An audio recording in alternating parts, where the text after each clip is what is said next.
Hello everyone, क्या आपने कभी पिंक रोजेस को देखा है? या आपने कोई ऐसा प्लांट देखा है जिसके ऊपर एक संतरा और एक नींबू एक साथ में लगे हुए हो? या कभी कोशिश की है उस चीज को बनाने की कि ऐसा कैसे होता है, पिंक रोज कैसे बन गया? हमारे पास रेड रोज तो होते ही है, बट वो पिंक रोज कैसे बना? अगर नहीं कोशिश की है तो आज हम करेंगे वो कोशिश और हम उगाएंगे पिंक रोज। अब वो पिंक रोज कैसे बनेगा तो उसके लिए आपको देखना पड़ेगा पूरा का पूरा वीडियो, और उसके अंदर आपको बहुत अच्छे से समझ में आ जाएगा कि संतरा और नींबू जो है वो एक साथ में कैसे लग सकते हैं, और जो आपके पिंक रोजेस है वो हमारे गार्डन को कैसे हरा भरा कर सकते हैं, कैसे उसको फ्रेग्रेंस से भर सकते हैं। So I Lavina Kumawat welcoming you all at Scoreshala. और आज हम डिस्कस करने वाले हैं artificial mode of vegetative propagation. Vegetative propagation की कुछ आर्टिफिशियल मोड्स है। नेचुरल हमने डिस्कस किए थे जिसके अंदर हमने पढ़ा था ब्रायोफाइलम के बारे में, और हमने देखा था कि पोटैटो कैसे उग जाता है, या जो हमारी शकरकंदी होती है उसके रूट से, उसका जो छोटा सा पार्ट है उससे हम कैसे एक पूरा का पूरा नया प्लांट ग्रो करवा सकते हैं। तो आज हम देखने वाले artificial mode of reproduction. Artificial mode of reproduction का मतलब जहां पर ह्यूमन इन्वॉल्वमेंट होगा, मतलब हमें उसके अंदर कोई ना कोई काम करना है। हमें कोई सपोज या तो ऐसा करना है कि कोई प्लांट का कोई पार्ट हमें उठा के कहीं और लगाना है, कहीं उसको प्लांट करना है, और उस प्लांट करने से क्या होगा, एक नया प्लांट ग्रो हो जाएगा। मतलब एक प्लांट का छोटा सा एक पार्ट हमने उसको लिया, कट करा, कट करके कहीं और अगर उसको प्लांट किया तो एक पूरा का पूरा नया प्लांट ग्रो हो गया। इजंट इट इंटरेस्टिंग कि एक छोटा सा पार्ट था और उससे पूरा का पूरा नया प्लांट बन गया। इतना बड़ा सा जो प्लांट होता है वो पूरा एक छोटे से पार्ट से ही बन गया। तो वो कैसे होता है? और जो हम पिंक रोजेस की बात कर रहे हैं, वो पिंक रोज कैसे बनते हैं? तो वो बनते हैं रेड और व्हाइट के कॉम्बिनेशन से। जैसे हमारे जो कलर्स होते हैं, हमारे पास अगर रेड कलर है और हमारे पास अगर व्हाइट कलर है, तो हम क्या करेंगे पिंक कलर को लेने के लिए? तो हम व्हाइट और रेड को मिक्स कर देंगे और उससे हमें क्या मिलेगा? पिंक कलर मिलेगा। सेम वैसे ही हम व्हाइट रोज और जो रेड रोज है उनको मिक्स करके हम बनाएंगे पिंक रोज। तो आ जाइए, चलिए देखते हैं वेजिटेटिव प्रोपेगेशन के आर्टिफिशियल मोड्स ऑफ रिप्रोडक्शन क्या होते हैं। तो आर्टिफिशियल वेजिटेटिव प्रोपेगेशन में फर्स्ट वन है cutting, next one is grafting, then layering and then tissue culture. तो कटिंग में हमें क्या करना होता है? तो नाम से आपको आई थिंक कुछ कुछ समझ में आ रहा है कि हमें क्या करना है, हमें कट करना है। हमें क्या करना है? हमें कट करना है। मतलब प्लांट का एक ऐसा कोई पार्ट जिसको हमें कट करके क्या करना है, उसको उठाना है और उसको कहीं और हमारे गमले में या कहीं हमारे गार्डन के एरिया में कहीं भी उसको प्लांट कर देना है। और जहां आप उसको प्लांट करोगे वहां पे क्या होगा, एक नया प्लांट ग्रो हो जाएगा। मतलब पूरा प्लांट हमने यूज नहीं किया है, उसका जस्ट एक छोटा सा पार्ट यूज किया है। मतलब पूरा का पूरा प्लांट अभी भी है और उस छोटे से पार्ट से भी हमने एक नया प्लांट लगाया। तो हमारे गार्डन को हम हरा भरा करने के लिए हमें कॉस्टिंग की जरूरत नहीं है। जस्ट हमारे पास एक प्लांट है, उसके कुछ छोटे छोटे पार्ट्स लो और बहुत सारे प्लांट्स हमारे गार्डन एरिया में लग जाएंगे। बहुत ज्यादा चीप वे है, सिर्फ एक ही प्लांट से आप बहुत सारे प्लांट्स लगा सकते हैं। तो that is cutting. Second one is grafting. Grafting से ही हम हमारे पिंक रोज बनाने वाले हैं। जो रेड और व्हाइट का जो मिक्सचर होगा वो हम करेंगे कहाँ? In the grafting. और जो संतरा और नींबू जो हम बोल रहे हैं कि एक ही प्लांट पे भी लगा सकते हैं, तो सोचो सोचो कैसे लगाओगे वैसे तो, बट संतरा और नींबू एक प्लांट पे लग सकते हैं। ऐसा पॉसिबल है, ऐसा नहीं है कि ये इम्पॉसिबल है, ये पॉसिबल है। एक ही प्लांट पे दोनों फ्रूट्स आपके लग सकते हैं। तो दोनों क्या है? सिट्रस फ्रूट्स है, सेम फैमिली से बिलोंग करते हैं, तो वो हो जाएंगे। वो किससे होंगे? ग्राफ्टिंग से होंगे। Next one is layering. Layering का क्या मतलब हुआ? क्या हम लेयर्स बनाएंगे प्लांट्स की? बिल्कुल नहीं, हम प्लांट्स के लेयर्स बिल्कुल नहीं बनाएंगे। हम क्या करेंगे, जस्ट उसकी एक स्टेम लेंगे, उसको नीचे की तरफ गाड़ देंगे और एक नया प्लांट बन जाएगा। कैसे बनेगा तो हम आगे देखेंगे। Next one is tissue culture. Tissue culture थोड़ा सा कॉम्प्लिकेटेड है, सो थोड़ा सा टफ है, but we will make it easy for you कि आपको ये बहुत अच्छे से समझ में आ जाएगा। तो आप इसको वीडियो को एंड तक देखिएगा ताकि आपको सारे मोड्स ऑफ रिप्रोडक्शन जो है ये अच्छे से समझ में आ जाए। आपको ये सारे मोड्स ऑफ रिप्रोडक्शन जो है वो अच्छे से समझ में आ जाए और कहीं आपको कंफ्यूजन नहीं रहे। और टिश्यू कल्चर बहुत इंपॉर्टेंट टॉपिक है और बहुत अच्छे से उसको देखिएगा, और बहुत ईजी प्रोसेस भी है। मतलब सिर्फ एक छोटा सा टिश्यू लेंगे हम, टिश्यू कल्चर नाम से आपको कुछ कुछ समझ में आ रहा होगा कि हम छोटा सा एक टिश्यू लेंगे या कोई हम सेल लेंगे और उस सेल से ही हम बहुत सारे प्लांट्स लगाएंगे। तो कैसे लगाएंगे, आ जाइए देख लेते हैं कि कैसे करेंगे हम सारा का सारा काम। चलिए, first one is cutting. Cutting क्या होता है? तो हमने क्या छोटा सा हिस्सा लेना है, दैट इज प्रोपेग्यूल, जो हमने लास्ट वीडियो में डिस्कस भी किया था। प्लांट का एक बहुत छोटा सा हिस्सा लेना है, मतलब एक स्टेम या एक रूट लेनी है उसकी, या कोई भी एक छोटा सा उसका पार्ट लेना है और उस पार्ट से क्या करना है, उसको एक नई जगह पे प्लांट कर देना है। तो उससे क्या होगा, हमें पूरा का पूरा एक नया प्लांट मिल जाएगा। अब वो पूरा प्लांट आपको कैसे मिलेगा? A part of a plant, typically a stem और leaf, is cut off and planted. मतलब क्या हुआ, एक प्लांट का एक पार्ट लिया हमने और उसको क्या किया, एक स्टेम या फिर लीफ ले सकते हैं हम बेसिकली उसके, और उसको हमने कट ऑफ किया और उसको कहीं और ले जाके प्लांट कर दिया। जहां आप उसको प्लांट करोगे वहां पर क्या हुआ, एक नया प्लांट ग्रो हो जाएगा। मतलब अगर ये हमारा प्लांट है, ये हमारा प्लांट है जिसकी ये बहुत सारी ये क्या है, स्टेम्स है। ये इसकी बहुत सारी स्टेम्स है, तो हमने क्या किया, इसकी एक स्टेम को यहाँ से कट किया और इस कट वाली स्टेम को ले जाके मैंने यहाँ उसको प्लांट कर दिया। भाई यहाँ ये मेरी सरफेस है, स्टेम था, उसको मैंने क्या किया, यहाँ पर प्लांट कर दिया। अब यहाँ प्लांट करने से क्या होगा, तो एक टाइम के बाद में जो है ये एक नए प्लांट में कन्वर्ट हो जाएगा और ये इस तरह से ग्रो हो जाएगा अच्छे से। मतलब पुराना वाला जो प्लांट है वो अभी भी अच्छे से ग्रो हो रहा है, वो अभी भी सही है, वो सही सलामत है और वो बहुत बड़ा भी हो रहा है धीरे धीरे। बट जो नया प्लांट है वो भी क्या हो जाएगा, नया वाला प्लांट भी बहुत अच्छे से ग्रो होगा और वो भी बहुत बड़ा सा हो जाएगा और आपको नए नए फ्लावर फ्रूट जो भी आपने प्लांट लगाया है वो देगा वो आपको। जैसे रोज, अगर रोज लगाया है आपने, रोज के एक स्टेम को कट करके लगाया है तो वो क्या देगा, वो आपको बहुत सारे रोजेस देगा और बहुत हमारा जो गार्डन है ना वो पूरा का पूरा फ्रेग्रेंस से भर जाएगा और बहुत अच्छे से हरा भरा भी हो जाएगा। And without any cost. Adventitious roots develop from the cuttings and new plant forms. Cutting are sometimes treated with hormones before being planted to induce root development. मतलब होता क्या है, हमने क्या करा कि एक प्लांट के अंदर, एक प्लांट का एक पार्ट लिया, एक छोटा सा पार्ट लिया और उस हिस्से को हमने लगा दिया कहीं और जहाँ हमने उसको लगाया वहाँ पर एक नया प्लांट तो ग्रो हो गया। बट कई बार ऐसा होता है कि उसको लगाने से पहले, मतलब उसको प्लांट करने से पहले हम क्या करते हैं, उसको कुछ हार्मोन ट्रीटमेंट देते हैं। कुछ हार्मोन ट्रीटमेंट देने से क्या हो जाता है कि वो बहुत इजीली ग्रो हो जाएगा, उसकी रूट्स जो होगी वो बहुत जल्दी आ जाएगी। उसकी वजह से हम उसको थोड़ा सा हार्मोन ट्रीटमेंट देते हैं, बट इट्स नॉट कंपलसरी। अगर हम हमारे गार्डन में ये काम कर रहे हैं तो हम रोज प्लांट की डायरेक्ट उस स्टेम को लेके सीधा कहीं भी जाके प्लांट कर सकते हैं हमारे गार्डन में, तो वो बहुत इजीली ग्रो भी हो जाएगा और आपका जो गार्डन है वो हरा भरा भी हो जाएगा। तो हमारे एग्जाम्पल्स क्या क्या होते हैं, रोज है, sugar cane, potato and cactus. Potato है, उसमें भी यही होता है कि छोटा सा एक पार्ट लेना है उसका और हमने कहीं और प्लेस कर देना है। तो कटिंग के अंदर अगर हम बात कर रहे हैं ह्यूमन इन्वॉल्वमेंट हुआ या नहीं हुआ, तो ह्यूमन इन्वॉल्वमेंट हुआ। ह्यूमन इन्वॉल्वमेंट कैसे हुआ, तो हमें क्या करना है, उस प्लांट के पार्ट को कट करके कहीं और लगाना है। वो प्लांट का पार्ट अपने आप नहीं जाएगा। रोज प्लांट का जो स्टेम है या लीफ है वो अपने आप उड़ के नहीं जाएगी, उसको ले जाना पड़ेगा। तो उसके अंदर ह्यूमन इन्वॉल्वमेंट होगा और क्योंकि हम उसको ले जा रहे हैं, हम उस प्लांट को यहाँ से उठा रहे हैं, कहीं और ले जाके उसको प्लांट कर रहे हैं। अब जहाँ आप उसको प्लांट कर रहे हो, आपको सिर्फ इतना सा काम करना है कि उसको टाइम टू टाइम खाना पानी देना है। खाना पानी का मतलब पिज्जा बर्गर नहीं देना है उसको क्या देना है, उसके न्यूट्रिशंस देने हैं, उसके न्यूट्रिएंट्स देने हैं जो उसको रिक्वायर्ड है। सॉइल के अंदर जो मिक्स्ड न्यूट्रिएंट्स होते हैं वो मिल जाएंगे, अदरवाइज हम फर्टिलाइजर का यूज़ कर सकते हैं उसको अच्छे से ग्रो करने के लिए। और टाइम टू टाइम वाटरिंग तो करनी है, पानी के बिना तो कैसे चलेगा। शुगर कैन के अंदर भी यही होता है। शुगर कैन क्या होता है, इस तरह का स्ट्रक्चर है शुगर कैन, और उस शुगर कैन के अंदर क्या होगा, ये देखो यहाँ पर ये इस तरह से ब्लॉक्स बने होते हैं। अब होता है क्या है, आप क्या कर सकते हो, इस एक ब्लॉक को यहाँ से उठाओ, इसको लो और कहीं और जाके उसको प्लांट कर दो इसको। तो एक टाइम के बाद क्या होगा, एक टाइम के बाद होगा ये बच्चों कि ये भी क्या होगा, एक बड़े से शुगर कैन में, नए शुगर कैन में कन्वर्ट हो जाएगा और आप नेक्स्ट टाइम से इसको पार्ट भी एक कट करके कहीं और प्लेस कर सकते हो, कहीं और प्लांट कर सकते हो और उससे आपको एक नया प्लांट मिलेगा। कई बार ऐसा होता है कि जो आप नया शुगर कैन लगाते हो वो पुराने वाले से थोड़ा सा ज़्यादा अच्छे से ग्रो कर जाता है।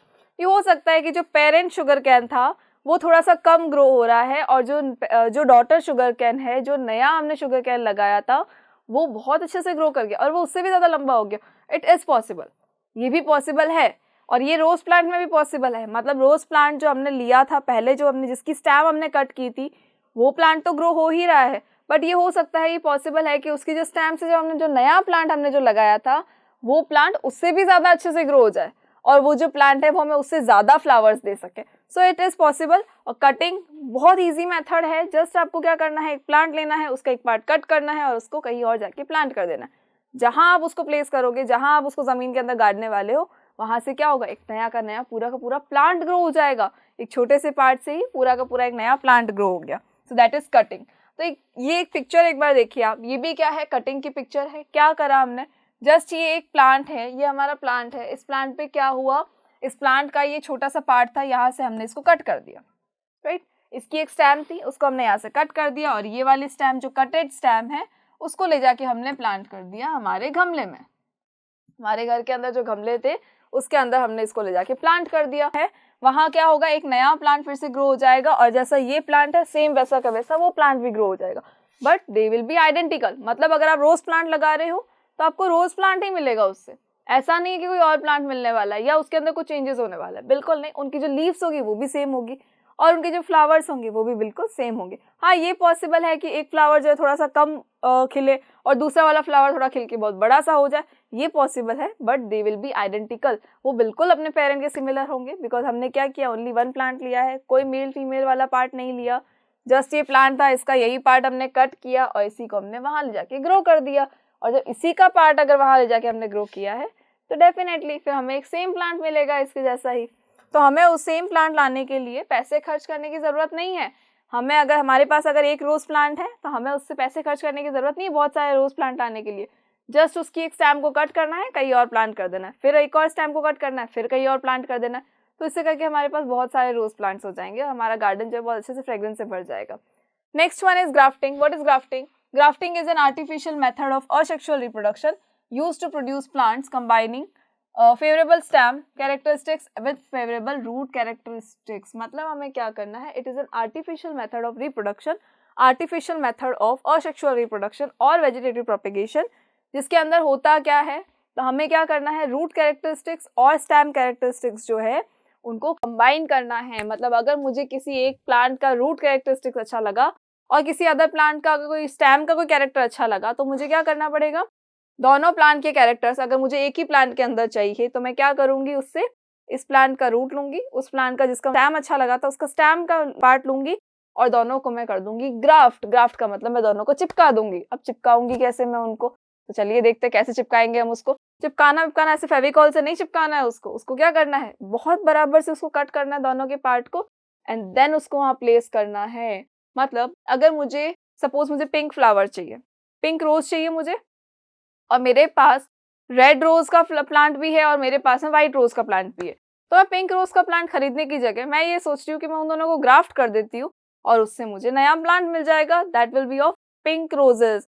वो मुझे प्लांट क्या देगा, वो मुझे देगा पिंक रोज देगा। अब वो कैसे देगा, तो हम क्या करेंगे, एक प्लांट का तो लेंगे हम रूट, ये नीचे वाला पोर्शन ले लेंगे, और दूसरे प्लांट का हम लेंगे ऊपर वाला पोर्शन, मतलब जो टॉप वाला पोर्शन होता है, जो स्टेम होता है ना, वो वाला पार्ट लेंगे। तो ये हमने लिया दूसरे प्लांट का, हो सकता है ये वाला है रेड का, ये वाला है व्हाइट का, तो दोनों को मैंने क्या किया, चिपका दिया। मतलब चिपकाना इन द सेंस मैंने उसको ग्राफ्ट कर दिया, एक दूसरे के ऊपर प्लेस कर दिया, और प्लेस करने के बाद में मैंने उसके ऊपर लगा दिया एक ट्रांसपेरेंट टेप, या लगाई उसके ऊपर एक पॉलिथिन। पॉलिथिन और ट्रांसपेरेंट क्यों लगाया हमने, सो दैट कि हमें वो दिखता रहे उसके अंदर से कि वो खराब तो नहीं हो गया। एक टाइम के बाद होगा ये कि जब हमने इसको यहाँ पे इस तरह से प्लेस किया है ना, तो ये जो पोर्शन है ये जुड़ जाएगा, और ये जुड़ने से क्या होगा, ये जुड़ते ही एक नया पूरा का पूरा एक सिंगल प्लांट बन गया। अब जब ये सिंगल प्लांट बना तो ये मिलके क्या करेंगे, दोनों मुझे क्या देंगे, पिंक रोजेस देंगे। बट उससे पहले हमें क्या ध्यान में रखना है कि जब आपने इसको पॉलिथिन से रैप किया है, तो रैपिंग के कुछ दिनों के बाद ऐसा नहीं हो कि ये खराब होने लग जाए। तो ये भी आपको ध्यान देना पड़ेगा कि ऐसा नहीं हो कि ये खराब हो जाए। तो उसके लिए जब आप इसको देखेंगे तो एक टाइम के बाद हो सकता है कि दोनों जो है वो जुड़ जाए, और जुड़ते ही क्या करेंगे, वो कंटिन्यूअसली जब वो ग्रो होंगे, सिंगल प्लांट बन गया, तो वो आपको देंगे पिंक रोजेस। कि पिंक रोजेस देंगे वो आपको। तो ग्राफ्टिंग के लिए हम लोग वैसे क्या करते हैं, बेसिकली हम डिजायरेबल प्लांट्स लेते हैं जो हमें रिक्वायर्ड है, जिसकी हमें जरूरत है, जो हमें चाहिए। अब जैसे मैंने आपको बोला था संतरा और नींबू के बारे में बात की थी, तो जब हम बात कर रहे थे संतरा और नींबू को एक ही प्लांट में उगाने की, तो होता क्या है बच्चों कि संतरा और नींबू सपोज अगर मुझे एक ही प्लांट में लगाना है, तो मैं क्या करूंगी, एक प्लांट का लूंगी रूट सिस्टम, दूसरे प्लांट का मैं लूंगी शूट सिस्टम, और दोनों को क्या करेंगे, हम ग्राफ्ट कर देंगे एक दूसरे के ऊपर। और ग्राफ्ट करने से क्या होगा, एक टाइम के बाद वो पूरा का पूरा एक नया प्लांट बन जाएगा, जुड़ जाएगा, वो सिंगल प्लांट बन जाएगा, और उसके ऊपर मुझे संतरा और नींबू दोनों मिल जाएंगे। बट संतरा और नींबू दोनों मिल तो जाएंगे, बट मेक श्योर कि आप जो भी दो प्लांट्स के रूट्स और स्टेम ले रहे हो, तो वो दोनों सेम फैमिली से बिलोंग करने चाहिए। मतलब संतरा और नींबू क्या है, सिट्रस फ्रूट्स है, तो वो दोनों हम ले सकते हैं। हम एप्पल और संतरा बिल्कुल नहीं ले सकते, एप्पल और ऑरेंज तो बिल्कुल साथ में नहीं कर सकते, बिकॉज वो दोनों जो है वो सिट्रस फ्रूट्स नहीं है, एक सिट्रस है दूसरा डिफरेंट है, तो वो दोनों हम नहीं ले सकते। क्योंकि हमें क्या करना है, सेम फैमिली होनी चाहिए। डोंट फॉरगेट कि फैमिली जो होती है वो सेम होनी चाहिए। मतलब दोनों जो प्लांट आप ले रहे हो, जिनके आपको कैरेक्टरिस्टिक्स एक ही प्लांट में चाहिए, वो दोनों क्या होने चाहिए, सेम फैमिली से बिलोंग करने चाहिए। अगर आपने संतरा और सपोज अनार को लिया, तो क्या होगा बच्चों कि उससे नया प्लांट ग्रो नहीं होगा, जबकि वो खराब हो जाएगा। फिर आप बोलेंगे मैं आपने तो बोला था कि ग्राफ्टिंग से होता है। ग्राफ्टिंग से होता है, बट हमें क्या लेना होता है, सेम फैमिली से बिलोंग करने वाले प्लांट्स को लेना होता है, ताकि उन दोनों के जो कैरेक्टरिस्टिक्स है वो एक में आ भी जाए और प्रॉपरली जो है वो ग्राफ्ट भी हो जाए। चलिए In grafting, two plant species are used. Part of the stem of the desirable plant is grafted onto the rooted plant called the stalk. अब ये stalk क्या है? तो जो rooted plant होता है ना वो हमारा stalk होता है. Now, ये क्या है? हमारा root वाला part है. ऐसा कोई plant था जिसका हमें root वाला character चाहिए था, तो मैंने क्या किया, यहाँ पे मैंने ले लिया root वाला plant ले लिया. अब इसका ये root वाला जब part लिया है तो ये क्या है? ये है stalk. That is the stalk. और ये ऊपर वाला पोर्शन देखो, ये क्या है? हमारी है स्टैम. और इस स्टैम को हमने क्या बोला? स्कायन. क्या है ये? स्कायन है. मतलब रूट वाला जो पोर्शन है दैट इज कॉल्ड स्टॉक, और जो हमारा स्टैम वाला पोर्शन है दैट इज कॉल्ड स्कायन. स्टॉक स्कायन बिल्कुल नहीं भूलना है, इसको कंफ्यूज भी नहीं होना है. नीचे वाला है स्टॉक, ऊपर वाला है स्कायन. राइट? नीचे स्टॉक, ऊपर स्कायन. नीचे वाला मतलब रूट वाला, और ऊपर वाला है मतलब स्टैम वाला जो पोर्शन है जिसका हमने स्टैम लिया है दैट इज कॉल्ड स्कायन. अब करना क्या है आपको कि जब दोनों की ग्राफ्टिंग कर रहे हो तो ग्राफ्टिंग के टाइम पे एक दूसरे के ऊपर इनको प्लेस कर दिया. जैसे यहाँ पर देखो, एक यहाँ पर हमने क्या किया था, इसको यहाँ से कट किया हुआ है, और यहाँ देखो इसको यहाँ से शार्प किया हुआ है. राइट? जब ये शार्प किया हुआ है इसको इसके अंदर प्लेस कर दिया और इनको जोड़ दिया. और जोड़ने के बाद में एक ट्रांसपेरेंट टेप से या पॉलिथीन से इसको रैप करना है, सो दैट कि वो आपको विजिबल होता रहे कि ये सही से दोनों जो है प्लांट जुड़ रहे हैं या नहीं जुड़ रहे, या वो खराब हो गए हैं. अब ये ग्राफ्टिंग से हुआ कैसे? तो होता क्या है बच्चों कि जब आप इनको ग्राफ्ट करते हो तो ग्राफ्ट करने से क्या होता है, इनके जो जाइलम और फ्लोएम है वो दोनों एक दूसरे से अटैच हो जाते हैं. मतलब इसका जाइलम फ्लोएम इसके जाइलम फ्लोएम से अटैच हो जाएगा, और जब ये अटैच हो जाएगा तो आपको पता है कि जाइलम और फ्लोएम क्या करते हैं? वो ट्रांसपोर्टेशन का काम करते हैं. वो पानी का ट्रांसपोर्टेशन भी करेंगे और वही जो है वो फूड का ट्रांसपोर्टेशन भी करेंगे. तो जब ये दोनों एक दूसरे से जुड़ जाएंगे तो जाइलम फ्लोएम जो है वो एक दूसरे के अटैच में होंगे, और जब ये दोनों अटैच में हैं तो ऑटोमेटिकली वो एक सिंगल प्लांट बन जाएंगे, और उस सिंगल प्लांट के ऊपर हमें हमारे डिजायरेबल फ्रूट्स मिलेंगे. मतलब हमारे एक ही प्लांट के ऊपर हमें 2 फ्रूट्स मिलेंगे. या हो सकता है कि हमारे डिजायरेबल फ्लावर मिले, दैट वाज पिंक फ्लावर, जो हमें रेड और व्हाइट के कॉम्बिनेशन से मिला था. बट आपको सिर्फ एक ध्यान रखना है कि जब आप इसको ग्राफ्ट कर रहे हो तो अगर मैंने एक प्लांट का पार्ट को अगर ऐसे कट किया है नीचे वाले पोर्शन को, तो जो ऊपर वाला मतलब जो स्टेम वाला है ना, उस हिसाब से इसको कट करना है कि वो इसके कहाँ पर आएगा, वो इसके बराबर में प्लेस होगा, और इसकी बिल्कुल ट्रिमिंग करके अच्छे से उसको ग्राफ्ट करना है, सो दैट कि इसका जाइलम फ्लोएम और इसका जो जाइलम फ्लोएम है दोनों एक दूसरे से प्रॉपर्ली अटैच हो जाए. और जब ये दोनों प्रॉपर्ली अटैच हो जाएंगे तो ही इससे ग्राफ्टिंग होगी प्रॉपर्ली, और उससे हमें हमारे डिजायरेबल कैरेक्टरिस्टिक्स या डिजायरेबल फ्रूट्स और फ्लावर्स मिलेंगे. अदरवाइज वो हमें नहीं मिल पाएंगे. तो हमें क्या करना है, हमें उनकी प्रॉपर ग्राफ्टिंग करनी है. प्रॉपर ग्राफ्टिंग का मतलब हो गया कि दोनों के जो जाइलम फ्लोएम उनको प्रॉपर्ली अटैच करना है, और इसके ऊपर नजर भी रखनी है कि ये प्रॉपर्ली दोनों जो है वो अटैच हो रहे हैं या नहीं हो रहे हैं, क्या ये खराब तो नहीं हो रहे हैं हमारे प्लांट. अगर ये खराब हो रहा है इसका मतलब है आपने कहीं ना कहीं, वो हो सकता है कि ग्राफ्टिंग में हमने गलत किया है या थोड़ा उसमें गड़बड़ किया है, तो उसको जाइलम फ्लोएम जो है वो प्रॉपर्ली अटैच नहीं हो पाए होंगे, इसलिए वो हो सकता है कि वो खराब हो जाए. अदरवाइज जो है जब आप ग्राफ्टिंग करते हो तो सिर्फ जाइलम और फ्लोएम का ही ध्यान रखना है, तो वो जब प्रॉपर्ली अटैच हो जाएंगे तो आपको नया प्लांट मिल जाएगा, और उसके अंदर आपके डिजायरेबल फ्लावर्स और फ्रूट्स भी मिलेंगे आपको. सो आई होप कि आपको ग्राफ्टिंग के बारे में सब कुछ समझ में आ गया. And don't forget stock and स्कायन. जो रूट वाला है वो स्टॉक है, और जो स्टेम वाला है वो क्या है? स्कायन है. उसको नहीं भूलना है हमें. Next one is layering. What is layering? Layering में हमने अभी क्या बताया था आपको कि लेयरिंग में क्या करना होता है, सिर्फ एक स्टेम को लिया, पकड़ा, उसको खींचा, जमीन के अंदर गाड़ दिया. अब ये जमीन में गाड़ने से क्या हुआ, तो चलिए एक बार देख लेते हैं. ये एक प्लांट है आपका, ये आपका एक प्लांट है. उस प्लांट पे क्या हुआ, एक स्टेम है उसकी, सपोज ये हमारे पास बहुत सारे स्टेम्स हैं. मैंने क्या किया, इस स्टेम को लिया और उसको खींच के मैंने जमीन के अंदर ऐसे यू शेप बना दिया. राइट? खींचा उसको जमीन के अंदर ऐसे यू शेप बना दिया. और यू शेप का मतलब ये जो डिप है, ये जो यू का डिप है ना, ये वाला, ये डिप पे क्या करना है, मिट्टी डाल देनी, बहुत सारी यहाँ पे मिट्टी डाल देनी, मतलब इसको जमीन के अंदर गाड़ देना है. राइट? क्या किया हमने, एक प्लांट है अगर, तो हमने क्या किया, यहाँ से उसके स्टेम को खींचा और उससे क्या बनाया, यू शेप बनाया. अब यू शेप बनाने के बाद जो उसका डिप है, जो यू का जो डिप है, उस डिप को क्या किया हमने, जमीन के अंदर गाड़ दिया, उसके ऊपर बहुत सारी सॉइल डाल दी. अब सॉइल डालने से होगा क्या, तो ये जो आपका डिप वाला पोर्शन है, ये जो डिप वाला है, ये यू शेप, इसके ऊपर क्या होगा, यहाँ पे नई रूट्स बनने लग जाएगी. यहाँ पर क्या होगा, यहाँ पर जो है वो नई रूट्स बनने लग जाएगी, नीचे यहाँ पे रूट्स आ जाएंगी नई नई. एक टाइम के बाद यहाँ रूट्स आ गई. अब यहाँ रूट्स आने के बाद क्या हुआ, ये इसका रूट सिस्टम हो गया, और ये जो है ये क्या, इसका शूट सिस्टम बन गया. राइट? ये इसका रूट सिस्टम हो गया और ये हो गया इसका शूट सिस्टम. तो रूट और शूट सिस्टम के कॉम्बिनेशन से ही तो हमारा प्लांट बनता है. मतलब अगर मैं इसको यहाँ से कट कर देती हूँ, मैंने इस प्लांट को अगर यहाँ से कट कर दिया है, तो होगा क्या, कट करते ही क्या हो गया, ये प्लांट मेरा एज इट इज है अभी भी, इसको कोई चेंज नहीं हुआ है इसके अंदर, ये अभी भी प्रॉपर है, ये अभी भी ग्रो कर रहा है अच्छे से, और ये मुझे मेरे फ्रूट्स या फ्लावर्स जो भी है वो ये मुझे दे भी रहा है। बट जब मैंने इसको यहाँ से कट कर दिया तो ये एक नया प्लांट हो गया, राइट, ये एक नया प्लांट हो गया। यहाँ हो गई इसकी रूट्स, हो गई, ये हो गई इसकी स्टेम। तो जब ये रूट और स्टेम है तो हम क्या करेंगे, इस पूरे प्लांट को यहाँ से उठाएंगे। अगर मुझे यहीं इसको रखना है दैट इज ओके, और नहीं रखना है तो मैं यहाँ से इसको उठाऊंगी और जहां मुझे इसको प्लांट करना है मैं वहां ले जाके इसको प्लांट कर दूंगी। और प्लांट करने से क्या हुआ, नया प्लांट मिल गया मुझे।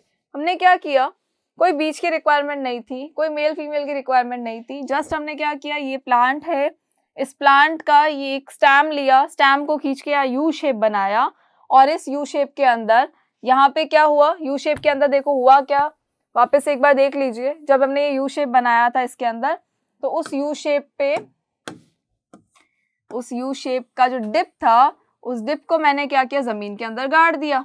ये मेरी जमीन थी, मैंने इस डिप को जमीन में गाड़ दिया, और जमीन में गाड़ने के बाद क्या हुआ, एक टाइम के बाद मुझे इसके अंदर मिल गए यहाँ पर रूट्स, हो गई, रूट्स बनने लग गई, यहाँ पर मुझे रूट्स मिल गई। और रूट्स मिलने के बाद क्या हुआ, ये इस प्लांट का रूट सिस्टम हो गया, ये इसका शूट सिस्टम हुआ। मैंने यहाँ से इसको कट कर दिया, कट करने से क्या मिला, ये एक प्लांट तो है, ये मेरा फर्स्ट प्लांट है जो मेरा पेरेंट प्लांट है, और ये क्या है, ये इसका डॉटर प्लांट है। और ये जो डॉटर प्लांट है इसको मैं कहीं भी ले जाके, मतलब इस पूरे प्लांट को मैं कहीं भी ले जाके प्लांट कर सकती हूँ, कहीं हमारे गार्डन में या गमले में कहीं पे उसको लगा सकती हूँ। तो लगाने से क्या होगा, मुझे एक नया प्लांट मिल जाएगा। That is called layering, this process is called layering. ये प्रोसेस क्या होता है, ये होता है हमारा लेयरिंग, जिसके अंदर हम जो लोअर ब्रांचेस होती है उसको यहाँ पे बेंड कर देते हैं। अब लोअर ब्रांचेस को ही क्यों बेंड करते हैं, तो भाई अगर ऊपर वाली सपोज टिप वाली अगर ब्रांच लोगे तो क्या वो इतनी लंबी होगी कि जो यहाँ से जाके पूरा डिप बनाएगी, नॉट पॉसिबल ना। ये हो सकता है कि पॉसिबल नहीं भी हो और हो सकता है पॉसिबल हो भी, बट हमें क्या करना है, लोअर वाली ब्रांचेस लेनी है, यहाँ से लिया उसको इजीली आप उसको बेंड डाउन कर दो। एंड सेकेंड थिंग, जो फ्लेक्सिबल प्लांट्स होते हैं ना उनकी स्टेम्स लेनी है। फ्लेक्सिबल की क्यों लेनी है, तो भाई मैंगो ट्री है, मैंगो ट्री की क्या जाके स्टेम को खींचेंगे क्या कि चलो नहीं उसको झुकाते हैं, उसको हम यू शेप बनाते हैं, उसको हम जमीन के गाड़ते हैं, इट्स नॉट पॉसिबल। तो हमें क्या करना है, जो ऐसे कोई प्लांट जिनकी जो स्टेम होती है वो फ्लेक्सिबल होती है और उसी की हमें लेनी है लोअर ब्रांच, लोअर ब्रांच को लेके हमें यू शेप बनाना है, उसको जमीन में गाड़ देना है सो दैट कि हमें एक नया प्लांट मिले। Sir example is jasmine, most common example है हमारा जैस्मीन। तो जैस्मीन जो होता है वो बेसिकली लोग उगाते भी है उनको, तो वो बहुत मोस्ट कॉमन एग्जाम्पल है ये इसका। See it is a plant, ये माउंड लेयरिंग है। Basically two types of layering होती है, first one is mound layering, second one is air layering. First one is mound layering, second one is air layering. Air layering का मतलब हवा में layering करेंगे। अब हवा में हम कैसे करेंगे, अभी बताते हैं आपको हवा में कैसे करेंगे। तो ये क्या है, माउंड लेयरिंग है। इसके अंदर क्या हुआ, इट इज अ प्लांट, ये क्या है, ये एक प्लांट है, ये पेरेंट प्लांट है, राइट, क्योंकि इससे हम नया प्लांट लगाने वाले हैं। तो ये क्या है, ये पेरेंट प्लांट है। और इस पेरेंट प्लांट ने क्या किया, यहाँ से देखो इसकी जो स्टेम थी इसको हमने यहाँ से बेंड डाउन किया, यू शेप बनाया, और इस यू का डिप जो था, इस डिप के ऊपर मिट्टी रख दी और यहाँ पर ये रख दिया एक पत्थर। अब ये पत्थर क्यों रखा है, ताकि वो जो डिप के बाद जो स्टेम जो जमीन में गाड़ी गई थी वो स्टेम बाहर की तरफ नहीं आ जाए, वो स्टेम बाहर की तरफ नहीं आ जाए ना, इसलिए क्या हुआ, यहाँ पर हमने क्या किया, एक पत्थर लगा दिया। अब होता क्या है कि जब ये प्लांट था यहाँ पर क्या हो जाएगा, एक टाइम के बाद यहाँ पे रूट्स आने लग जाएगी, और जब ये रूट्स यहाँ पर आ जाएगी तो ये रूट्स और ये इसका शूट सिस्टम बन गया। ये इसका रूट सिस्टम है, वो इसका शूट सिस्टम हो गया। और यहाँ से हम इसको कट कर देंगे तो हमारे पास क्या हुआ, ये प्लांट तो अभी भी है, ये अभी भी अपनी जगह पर ही है, इसको हमने चेंज नहीं किया है। और ये जो पूरा प्लांट है ये एक हम कहीं और ले जाके प्लांट कर सकते हैं। तो ये क्या बना, डॉटर प्लांट। ये क्या है, पेरेंट प्लांट। एक प्लांट से दो प्लांट बने, बट हमने किया क्या, कुछ नहीं, सिर्फ और सिर्फ क्या किया, स्टेम को ऐसे बेंड कर दिया और उसको जमीन में गाड़ दिया। और खाना पानी तो हम इसको दे ही रहे हैं, वैसे हम इसको भी दे रहे हैं। खाना पानी का मतलब हमारे जो फर्टिलाइजर्स होते हैं या जो न्यूट्रिएंट्स होते हैं वो हम प्लांट को दे रहे हैं। तो उससे क्या होगा, ये नया प्लांट ग्रो हो जाएगा, इसको फिर हम कहीं और भी प्लांट कर सकते हैं। Next one is air layering. Air layering का मतलब क्या, हवा में लेयरिंग करेंगे क्या, हवा में मिट्टी चिपकाएंगे। तो ऑब्वियसली हम क्या करेंगे, हवा के अंदर जो ये प्लांट्स होते हैं, इस प्लांट का ये जो ब्रांच है, इस ब्रांच पे ये वाला जो पोर्शन है यहाँ पर हम क्या करेंगे, मॉइस्ट सॉइल लगाएंगे। मॉइस्ट सॉइल क्यों लगाएंगे, क्योंकि उसके अंदर पानी भी तो होगा ना, थोड़ा थोड़ा पानी भी तो चाहिए, उसको न्यूट्रिएंट्स भी चाहिए, तभी तो वो पूरा एब्जॉर्ब करके धीरे धीरे धीरे रूट्स बनाने की कोशिश करेगा। तो यहाँ पे हमने क्या किया, मॉइस्ट सॉइल लगाई और उसको हमने रैप कर दिया एक पॉलिथीन से, राइट। यहाँ पे हमने क्या किया, ये हमारा प्लांट की ब्रांच थी, उस ब्रांच पे हमने लगाया मॉइस्ट सॉइल, और मॉइस्ट सॉइल के ऊपर क्या लगा दिया, पॉलिथीन लगा दिया। तो पॉलीथीन से क्या होगा कि वो जो मॉइस्चर है वो उसी के अंदर रहेगा, वो कंटिन्यूसली बाहर नहीं जाएगा, और जो हमारी मिट्टी जो हमने चिपकाई थी वो नीचे नहीं गिर जाएगी और वो उसी के ऊपर रहेगी।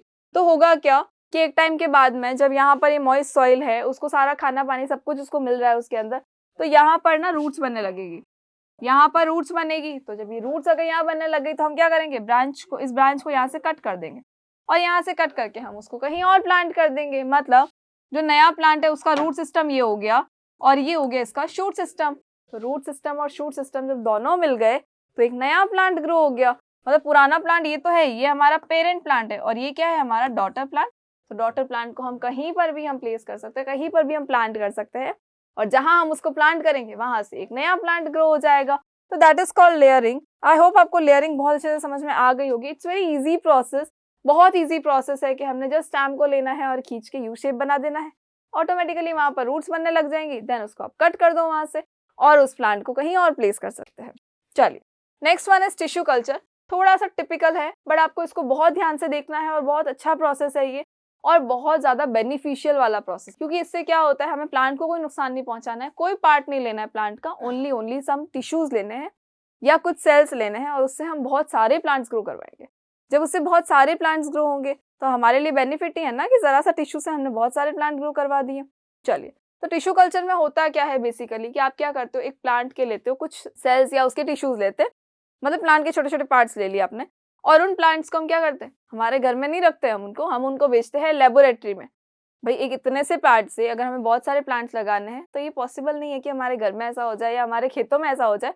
तो हम उसको क्या करते हैं, उसको बेचते हैं हम लेबोरेटरी में, लैब्स के अंदर उसको भेजा जाता है, और लैब के अंदर उसको रखा जाता है एक डिश के अंदर, मतलब एक प्लेट के अंदर रखा जाता है एक तरह से, और उस प्लेट के अंदर क्या होती है, उसकी फेवरेबल कंडीशन होती है। जैसी उसको कंडीशन चाहिए, जैसा उसको चाहिए कि भाई हाँ हमारे पास न्यूट्रिएंट्स होने चाहिए, हाँ मेरे पास और भी ये चीज़ें होनी चाहिए, मॉइस्चर होना चाहिए, तो वो सारा उसको वहाँ पे प्रोवाइड करवाया जाता है, और उससे क्या होता है, बहुत सारे छोटे छोटे प्लांटलेट्स बन जाते हैं, मतलब छोटे छोटे पार्ट्स जो है ना, उस प्लांट जो है वो बनना शुरू हो जाते हैं, और उससे फिर नए प्लांट को हम ग्रो कर सकते हैं।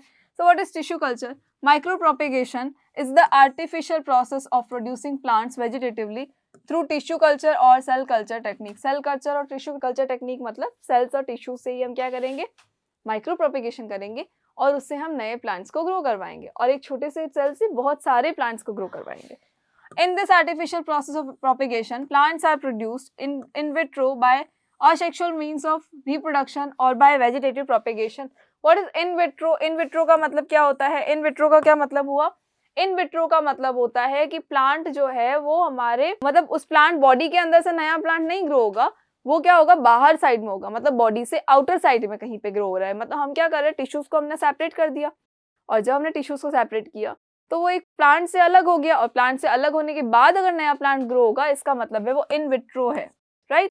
चलिए, तो इस प्रोसेस के अंदर क्या होता है, प्लांट्स को प्रोड्यूस किया जाता है इन विट्रो, मतलब प्लांट के आसपास नहीं, उस सेल को, उस टिश्यूज को भेज दिया जाता है लेबोरेटरी में, और लैब्स के अंदर वो प्रिपेयर होके आते हैं, वहां से छोटे छोटे प्लांटलेट्स हमारे। चलिए, तो देखते हैं इसको हम क्या हुआ। ये हमारा है एक प्लांट की लीफ है, ये हमारी, वेरी इजी, बहुत अच्छे से इसको देखिएगा, बहुत ध्यान से इसको देखिएगा, और अगर आप इसको ध्यान से देखेंगे तो आई थिंक आपको ये बहुत अच्छे से समझ में भी आ जाएगा, और ये एग्जाम में पूछा भी जाता है। The most important part of vegetative propagation, so it is a plant leaf. ये कोई भी एक प्लांट है, उसकी लीफ है, और उस लीफ से हम क्या कर रहे हैं, देखो टिश्यू के सैंपल्स ले रहे हैं, हम क्या कर रहे हैं, टिश्यू के सैंपल्स ले रहे हैं। तो ये जो छोटे छोटे डॉट्स नजर आ रहे हैं ना आपको, ये डॉट्स जो है ये है टिश्यू के, ये जो टिश्यूज है ये हमारे हैं सेल जो हमने इस प्लांट से लिए हैं। अब हम क्या करेंगे, इन सारे टिश्यूज को या इन सारे सेल्स को हम भेज देंगे लैब्स के अंदर। लैब में क्या होता है, एक तरह की पेट्री डिश है, उस पेट्री डिश के अंदर हमने उसको डाल दिया। अब यहाँ डालने से क्या होगा, ये जो टिश्यू सैंपल्स है इनको हमने इसमें डाला, इस पेट्री डिश के अंदर अभी क्या है, अगार ग्रोथ मीडियम है। अगार ग्रोथ मीडियम मतलब जो इसको फेवरेबल कंडीशन चाहिए, कि इसके न्यूट्रिएंट्स चाहिए, इसको मॉइस्चराइज चाहिए, इसको मॉइस्चर चाहिए, या और भी जो न्यूट्रिएंट्स की रिक्वायरमेंट होती है, सारे न्यूट्रिएंट्स हमने इसके अंदर प्रोवाइड किए हैं, एंड ऑक्सिन्स भी प्रोवाइड किए हैं। What is auxin? So auxin is a growth hormone. Auxin क्या है, एक ग्रोथ हार्मोन है, मतलब प्लांट की जो ग्रोथ होती है ना, वो किसकी वजह से होती है, ऑक्सिन की वजह से होती है। तो आपको सिर्फ इतना ही याद रखना है, ऑक्सिन क्या है, ऑक्सिन है हमारा ग्रोथ हार्मोन। ऑक्सिन क्या है, हमारा ग्रोथ हार्मोन। जब हम हार्मोन्स पढ़ेंगे तो मैं आपको ऑक्सिन के बारे में बताऊंगी। तो ऑक्सिन अभी आपको सिर्फ इतना ही याद रखना है कि ऑक्सिन क्या है, हमारा ग्रोथ हार्मोन है। ऑक्सिन जो ग्रोथ प्रोवाइड करेगा, तो प्लांट को भी तो हार्मोन्स की रिक्वायरमेंट पड़ती है।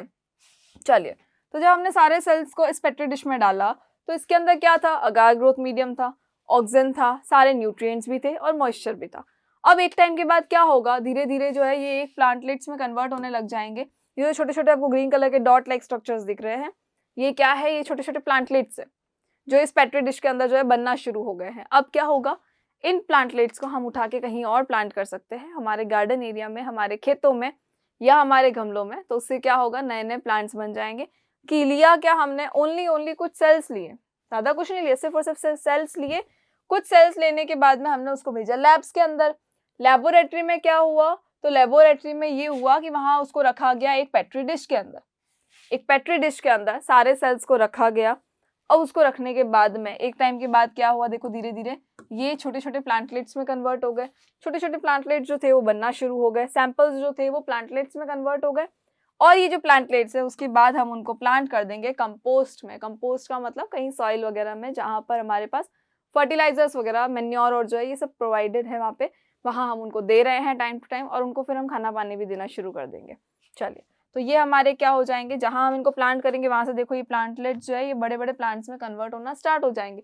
सो this is the process of tissue culture और cell culture. It's actually very easy. अगर आपको अच्छे से समझ में आ गया है तो वेल एंड गुड, अदरवाइज फिर भी एक बार आप वापस देख लीजिए कि क्या किया हमने कुछ नहीं किया। ओनली क्या किया हमने, एक प्लांट का पार्ट था, एक लीफ थी, उसके कुछ टिश्यूज लिए, कुछ सेल्स लिए उसके, उनको हमने भेजा लेबोरेटरी के अंदर, और लैब्स के अंदर क्या करा, पेट्री डिश के अंदर हमने उसको रखा। और उस पेट्री डिश के अंदर ना एक अगार ग्रोथ मीडियम था, मतलब उसके अंदर वो मीडियम था, वो एनवायरमेंटल कंडीशंस थी जो उस प्लांट को चाहिए थी। और उसके अंदर था oxygen hormone, that is a growth hormone, जिसकी वजह से वो ग्रो हो जाएगा। एक टाइम के बाद क्या हुआ, उसके अंदर ना छोटे छोटे प्लांटलेट्स बनना शुरू हो गए। अब वो प्लांटलेट जो थे आपने उनको उठा के डाल दिया अपने गार्डन एरिया में या अपने खेतों में, और वही प्लांटलेट जो है वो पूरे पूरे बड़े बड़े प्लांट्स में कन्वर्ट हो गए।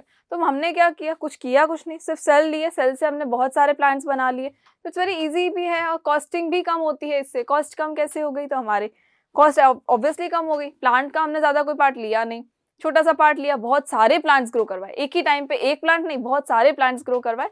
तो it's actually very easy, that is a tissue culture. So I hope कि आपको टिश्यू कल्चर से समझ में आया होगा। So now advantages of vegetative propagation. हम वेजिटेटिव प्रोपेगेशन क्यों करते हैं, जैसा कि हमने फर्स्ट वीडियो में भी देखा था जब हमने चैप्टर स्टार्ट किया था कि भाई हर चीज़ जो है उसका क्यों रीज़न पूछो, हर चीज़ के लिए रीज़न पूछो।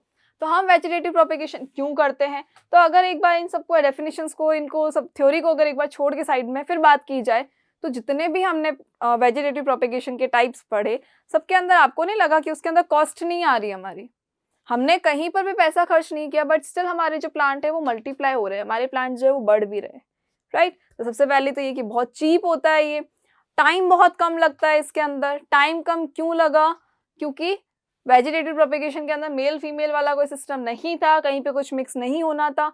एक प्लांट ऑलरेडी ग्रो कर रहा है, उसी का तो एक पार्ट लिया हमने और उसी से एक नया प्लांट ग्रो हो रहा है। तो जब वो ऑलरेडी वो ग्रोइंग पीरियड में है तो डेफिनेट सी बात है वो पार्ट भी आपका ग्रो करेगा, तो वो थोड़ा जल्दी हो जाएगा, राइट। चलिए, so it is rapid, cheap and easy method of reproduction for the multiplication of plant. अगर प्लांट का मल्टीप्लिकेशन करना है तो इट्स वेरी इजी प्रोसेस, बहुत चीप प्रोसेस है, बहुत सस्ता प्रोसेस है, कहीं हमें पैसे खर्च करने की ज़रूरत नहीं है। और हमारा जो गार्डन है विदाउट एनी कॉस्ट जो है वो बहुत हरा भरा भी हो जाएगा, बहुत फ्रेग्रेंस से भर जाएगा, और जो हमारे पिंक रोजेस थे वो भी उसमें आराम से आ जाएंगे, और एक ही प्लांट में हमारे संतरा और नींबू भी लग जाएंगे। तो आपके घर पे जो मम्मी होगी वो भी बहुत ज़्यादा खुश होगी उससे। Disease free plants can be produced, obvious सी बात है, डिजीज फ्री प्लांट्स क्यों नहीं होंगे भाई। जब हम हमारे डिजायरेबल कैरेक्टर्स वाले प्लांट्स अगर ले रहे हैं, या अगर मुझे एक प्लांट से दूसरा प्लांट ग्रो करवाना है, तो मैं ऑब्वियसली डिजीज फ्री प्लांट ही तो चूज करूंगी। डिजीज वाला प्लांट मैं क्यों चूज करूंगी, तो जब हम डिजीज फ्री प्लांट ही चूज कर रहे हैं तो ऑटोमेटिकली जो उससे डॉटर प्लांट बनेगा वो भी क्या होगा, डिजीज फ्री होगा। उसके अंदर भी कोई भी डिजीज नहीं लगी है, कोई बैक्टीरिया उसके अंदर नहीं लगा है। क्यों, क्योंकि हमने क्या करा, जो चूज किया था वो प्लांट भी डिजीज फ्री था। Next, superior quality fruits and flowers can be produced by grafting. जो हम ग्राफ्ट कर रहे थे जिससे कि हमें एक पिंक रोज मिल रहा था, तो भाई जब मैं रेड रोज और व्हाइट रोज वाला फ्लावर का प्लांट चूज करूंगी तो मैं ऑब्वियसली वही प्लांट चूज करूंगी जिसकी क्वालिटी सुपीरियर है, जिसके अंदर ऑलरेडी फ्लावर्स जो अच्छे से ब्लूम कर रहे हैं। अगर उसके अंदर फ्लावर्स आ ही नहीं रहे हैं तो मैं उस प्लांट को क्यों चूज करूंगी। अगर मुझे मेहनत करनी है, मुझे अगर ग्राफ्टिंग करनी भी है, तो मैं उस प्लांट को क्यों चूज करूंगी जिसके अंदर वो फ्रूट्स ही नहीं आ रहे, या वो जो फ्लावर है वो प्रॉपरली ब्लूम नहीं हो रहा है। तो मैं हमेशा क्या करूंगी, सुपीरियर क्वालिटी वाला प्लांट ही चूज करूंगी, जिससे क्या होगा, जो फ्लावर्स और फ्रूट्स मिलेंगे वो भी कैसे मिलेंगे, सुपीरियर क्वालिटी के मिलेंगे। Next is genetically identical plants. भाई प्लांट का ही तो पार्ट ले रहे हैं हम, जब हम सेम प्लांट का पार्ट ले रहे हैं तो obviously they will be genetically identical to their parent. वो अपने पेरेंट से बिल्कुल आइडेंटिकल होंगे, बिल्कुल भी डिफरेंट नहीं होंगे, क्योंकि कहीं पे दो चीजों का मिक्सचर नहीं हुआ है। जब मिक्सचर नहीं हुआ है, डीएनए कॉपिंग के टाइम पे अगर कोई चेंजेस नहीं हुए हैं तो ऑब्वियसली वो अपने पेरेंट के आइडेंटिकल होंगे। मतलब जितने भी प्लांट्स आप एक प्लांट से ग्रो करोगे वो सारे बिल्कुल सेम होंगे।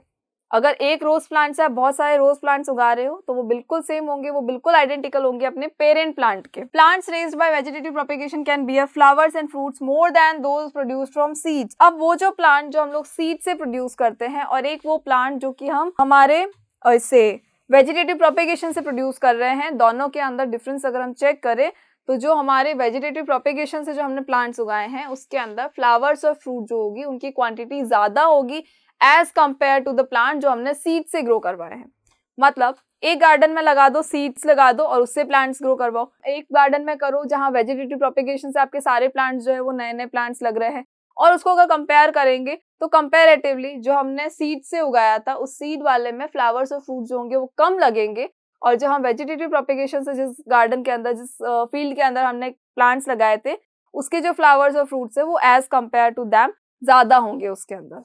चलिए next is virus free plants. Obviously again वही सेम चीज है बेटा। माइक्रो प्रोपेगेशन का मतलब टिश्यू कल्चर और सेल कल्चर। उसके अंदर अगर मुझे प्लांट चाहिए तो मैं वायरस फ्री प्लांट ही तो चूज करूंगी। मैं जब सैंपल भेज रही हूँ तो मैं सैंपल ऐसे प्लांट का क्यों लूंगी जिसके अंदर ऑलरेडी वायरस लगा हुआ है?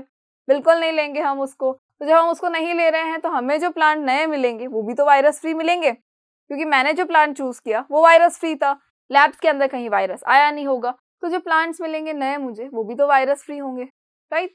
तो उसके अंदर भी कहीं पर कोई वायरस नहीं लगेगा, कोई डिजीज नहीं होगी, और वो बहुत इजीली जो है एक ही प्लांट से बहुत सारे फ्रेश और हेल्दी प्लांट्स बना सकती हूँ। सो नाउ आई होप कि आपको वेजिटेटिव प्रोपेगेशन और सारा कुछ समझ में आया होगा।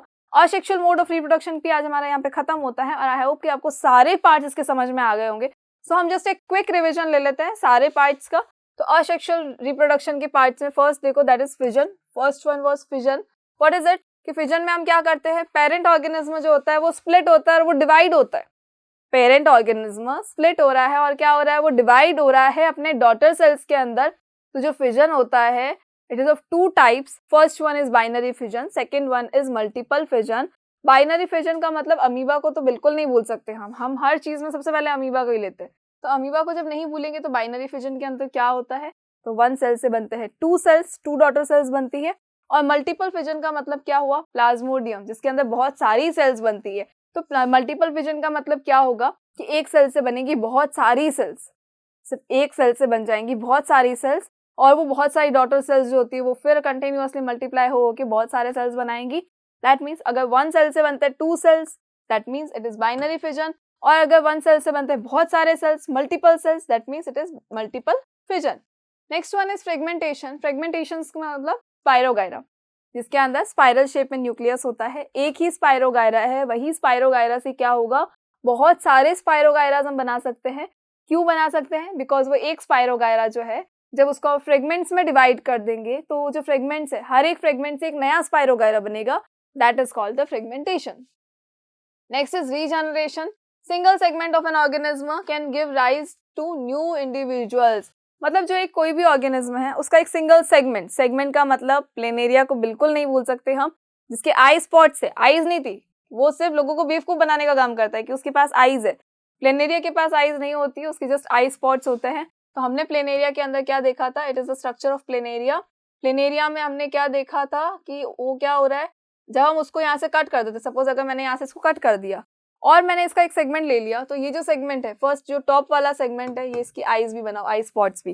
जो फर्स्ट वाला ये जो सेगमेंट है ये क्या करेगा, नीचे वाला पूरा पोर्शन वापस से बना देगा, राइट। और ये जो सेकेंड वाला पोर्शन है ये भी क्या करेगा, ऊपर वाला पोर्शन नया बना देगा। तो भाई इससे भी एक नया प्लेनेरिया बन जाएगा, इससे भी एक नया प्लेनेरिया बना। तो एक ही प्लेनेरिया से क्या हुआ, दो प्लेनेरिया बन गए। दो से चार भी बना सकते हो आप, अगर इसको चाहो तो आप यहाँ से भी कट कर दो, यहाँ से भी इसको और कट कर दो। तो ये सारे पार्ट्स क्या करेंगे, पूरे के पूरे प्लेनेरिया में कन्वर्ट हो जाएंगे। जब ये प्लेनेरिया में कन्वर्ट हो गए, इसका मतलब क्या हुआ, इसके अंदर एक स्पेशलाइज्ड सेल थे। इनके अंदर क्या थे, स्पेशलाइज्ड सेल थे, जिसकी वजह से क्या हुआ कि ये पूरे के पूरे नए प्लेनेरिया में ही कन्वर्ट हो गए। तो this process is called regeneration, this is called regeneration. Next is budding. Budding तो बहुत ईजी है। ईस्ट के अंदर क्या होता है, एक छोटा सा बड बनता है, एक छोटा सा बड बनेगा अलग से, और उस बड के अंदर न्यूक्लियस जो है वो स्ट्रेच होगा, और न्यूक्लियस स्ट्रेच होते ही जैसे ही न्यूक्लियस डिवाइड हो गया तो एक टाइम के बाद जब वो बड जो है पूरा मैच्योर हो जाएगा तो वो बड वहां से डिटैच हो जाएगा, और डिटैच होके क्या हो करेगा, एक नया ईस्ट बन गया। मतलब एक ईस्ट तो था ही, उससे एक नया ईस्ट बन गया। और जरूरी नहीं है कि एक टाइम पे एक ही ईस्ट बनेगा, एक टाइम पे 2, 4, 10, 12 कितने भी ईस्ट जो है वो एक साथ में बन सकते हैं, मतलब उसके ऊपर बडिंग हो सकती है।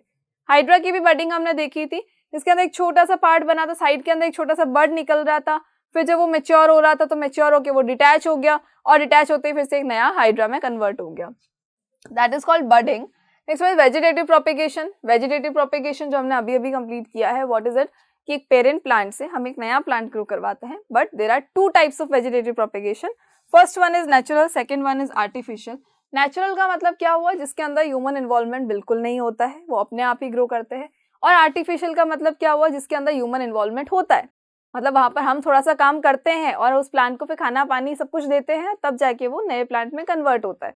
तो नेचुरल मोड ऑफ रिप्रोडक्शन के अंदर देखिए क्या है, रूट्स हो सकते हैं, स्टेम हो सकती है, लीव्स हो सकता है। मतलब रूट से भी एक नया प्लांट ग्रो हो सकता है, स्टेम से भी एक नया प्लांट ग्रो हो सकता है, और लीव से भी हो सकता है।